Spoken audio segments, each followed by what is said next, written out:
ආයිබෝන්. පහුගිය කාලේ සමාජ මාධ්‍යවල ඒ වගේම නිවුස් වල හැමතැනම ඔයගොල්ලෝ නිතර දැකපු කාරණාවක් තමයි මේ ගෑස් පිපිරීම නිසා සිද්ධ වෙච්ච අනතුරු.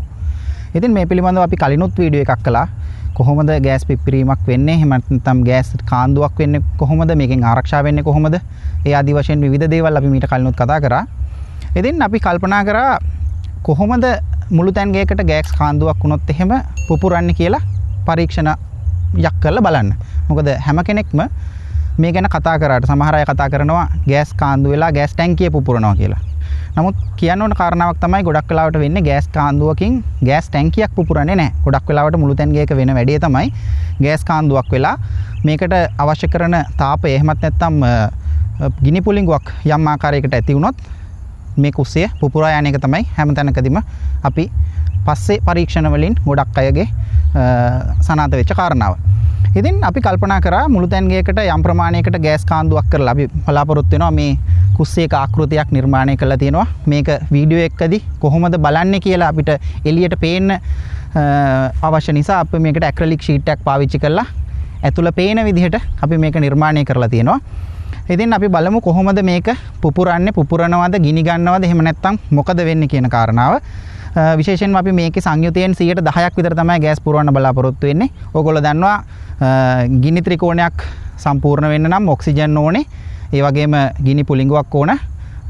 දහනය වෙන ඉන්ධනයක් ඕනේ. ඒ කියන්නේ ගෑස් අවශ්‍යයි. ඉතින් අපි 10% විතර මේකට ගෑස් පුරවලා අපි බලමු මොකද වෙන්නේ කියලා.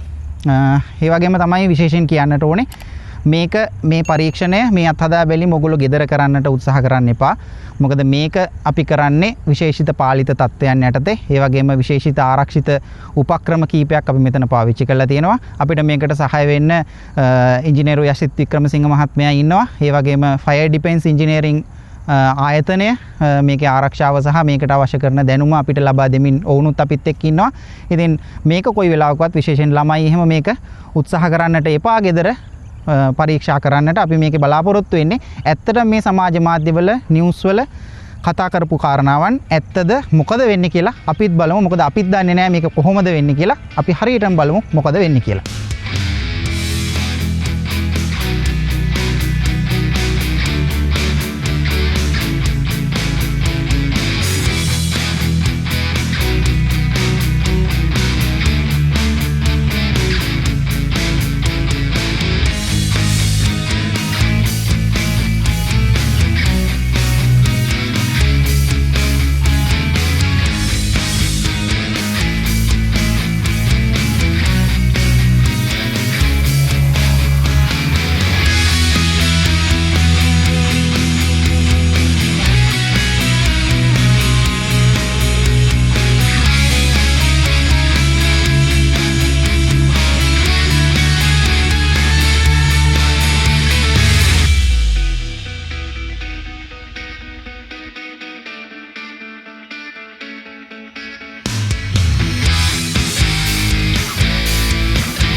අපි බලාපොරොත්තු වුණු විදිහට අපි ගෑස් 10% විතර මේකට පුරවලා අපි පරීක්ෂණය කළා.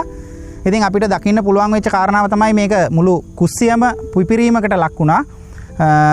ඔක්සිජන් සහ ස්පාක් එක ඉන්ධනය ගෑස් තිබුණා මේ සියල්ල පුපුරලා ගිහිල්ලා තියෙනවා. ඔයගොල්ලන්ට පේනවා මේ කුස්සිය විශාල විනාශයක් වෙලා තියෙනවා.